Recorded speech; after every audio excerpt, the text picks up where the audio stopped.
খালা শাশুড়ির বাসায় আজকে নতুন জামাইয়ের ইফতার দাওয়াত, আর সেই দাওয়াত উপলক্ষে বাসায় কি কি আয়োজন করা হলো সবকিছু এই ব্লগে তোমাদের সাথে শেয়ার করতে থাকবো। এন্ড হ্যালো, আসসালামু আলাইকুম everyone, this is Lamis and welcome to Lamis and Shovon's. আজকে আম্মু সেহরিতে খাওয়ার জন্য রাতে এই খাসির মাংসের সাথে বুটের ডাল রান্না করে, আর সেই সাথে সবসময়ের মতো দুধ কলা তো ছিলই আমার জন্য।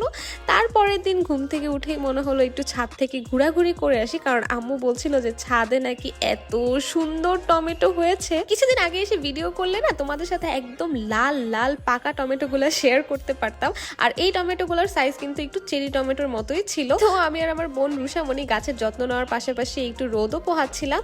আর এদিকে দেখলাম আরো নতুন নতুন কিছু গাছ লাগানো হয়েছে, আর তোমরা কিন্তু সবাই দেখে অবশ্যই মাশাআল্লাহ বলে দিবে। আমাদের ছাদে ফুল গাছ কম, তবে শাকসবজি বেশি লাগানো হয়েছে। আর এই ফুলটার নাম আমি জানি না, তোমরা কেউ জেনে থাকলে অবশ্যই কমেন্ট করে আমাকে জানিয়ে দিও। যেহেতু এখন আমি শ্বশুর বাড়িতে থাকি, মায়ের বাসায় একদমই কম আসা হয়, আর ছাদে তো বলতে গেলে ওঠাই হয় না, তাই যতবারই ছাদে উঠি প্রত্যেকবারই নতুনের মতো লাগে। এক এক সময় দেখি এক এক রকম ফলের গাছ কিংবা শাকসবজির গাছ লাগানো হয়েছে, নতুন নতুন ফুলের চারা লাগানো হয়েছে।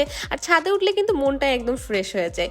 যাই হোক, এদিকে বাসায় এসে আম্মুকে একটু কাজকর্মে হেল্প করা শুরু করলাম। আর আমার আম্মু মাশাআল্লাহ বাসার সবার স্বাস্থ্যের কথা চিন্তা করে সবসময় এই বাদাম আর চিয়া সিড বাসায় এনে রাখে। ও বাই দ্য ওয়ে, কথা বলতে বলতে তোমাদের সাথে তো ইম্পর্টেন্ট জিনিসটা শেয়ারই করা হয়নি, সেটা হচ্ছে আজকে কিন্তু আমার ছোট খালামুনি মানে সীমান্তির বাসায় আমাদের সবার ইফতার দাওয়াত। তাই আজকে আর আমার আম্মুর বাসায় ইফতারের কোনো আয়োজনই করা হয়নি। আর মাশাআল্লাহ আমার ছোট আন্টি কিন্তু একা হাতে এই সব কিছু রান্না বান্না করেছে। তোমরা হয়তোবা সবসময় আমাদের বাসায় আমার ছোট আন্টিকে দেখে থাকো, তবে আজকে কিন্তু আমরা সবাই চলে এসেছি তার বাসায়। আর একটা মজার বিষয় হচ্ছে আজকে দুই ফ্যামিলির মধ্যে মেইন গেস্ট ছিল কিন্তু আমার হাজবেন্ড শোভন। আমাদের ফ্যামিলি মেম্বার সবাই কিন্তু আজানের বেশ কিছুক্ষণ আগে সীমান্তির বাসায় চলে এসেছিলাম, আর হাতে হাতে তাকে টুকটাক হেল্প করার ট্রাই করছিলাম, যদিও সীমান্তির হেল্পের কোনো প্রয়োজন ছিল না, সে অনেক আগে ভাগে সবকিছু রেডি করে বসেছিল। আর আমরাও কিন্তু দুই ফ্যামিলি একসাথে খাবো বলে তরমুজ মিষ্টি এগুলো নিয়ে গিয়েছিলাম। আরেকটা বিষয় যেটা আমরা কম বেশি সবাই জানি, সেটা হচ্ছে আজানের আগে রোজাদার ব্যক্তি ইফতার সামনে নিয়ে যদি কোনো দোয়া করে, সেই দোয়া কিন্তু কবুল হয়ে যায়। তাই আমরা ইফতারের আগ মুহূর্তটা না কোনো রকম তাড়াহুড়া করি না, সবাই এখানে দোয়া দরুদ করছিলাম নিজেদের মতো। আর এখানে আমাদের ছোট আঙ্কেল মানে সীমান্তির হাজবেন্ড, সে কিন্তু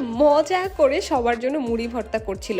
আর রোজার মধ্যে আঙ্কেলের এই মুড়ি মাখানোটা না একদম বেস্ট হয়। আমার শ্বশুর বাড়িতে যেমন সবাই প্লেটে আলাদা আলাদা নিয়ে খেতে পছন্দ করে, তবে আমাদের বাসায় কিন্তু সবাই মিলে এভাবে একসাথে মাখিয়ে তারপর খায়। আর এটা তো হওয়াই স্বাভাবিক, কারণ এক এক বাসার মানুষ কিন্তু এক একটা নিয়ম মেনে চলতে পছন্দ করে। তো যাই হোক, তোমরা কে কিভাবে ইফতার খেতে পছন্দ করো সেটা কিন্তু অবশ্যই আমাকে কমেন্ট করে জানাবে। এদিকে ইফতার শেষ হওয়া মাত্রই নামাজ পড়ে কিন্তু আমি সবার জন্য চা নিয়ে আসলাম, আর আমার হাতের চা কিন্তু এখন বেশ মজা হয়। আর আজকে যেহেতু বাসার বড়রা সারাদিন অনেক কাজ করেছে, তাই চাটা কিন্তু আমি সবার জন্য অনেক আগেই বসিয়ে দিয়েছিলাম। আমার মনে হয় কি রোজার মধ্যে ইফতারির সময় এক গ্লাস শরবত খেলে যেমন বডি একদম রিল্যাক্স হয়ে যায়, আর তার কিছুক্ষণ পর এক কাপ চাই কিন্তু পারে সেই এনার্জিটা আবার ব্যাক আনতে। এদিকে আমি সবার জন্যই চা ঢেলে নিয়েছিলাম, আর সবার প্রথমে গিয়েছিলাম আমার হাজবেন্ডের কাছে, কারণ আমার জামাই তো চা খোর, তোমরা সবাই জানো যারা আমার ব্লগ দেখো। আর রুমে ঢুকেই দেখি আমার হাজবেন্ড কিন্তু তার শালিদের সাথে গল্প গুজবে বেশ মেতে রয়েছে। আর আমার সব বোন কাজিন সবাই কিন্তু শোভনকে অনেক বেশি পছন্দ করে। সো আজকের মতো ব্লগ এই পর্যন্তই। ইফতার ব্লগটা কেমন লেগেছে অবশ্যই জানাবে। Thanks for watching, tata bye bye, Allah Hafiz.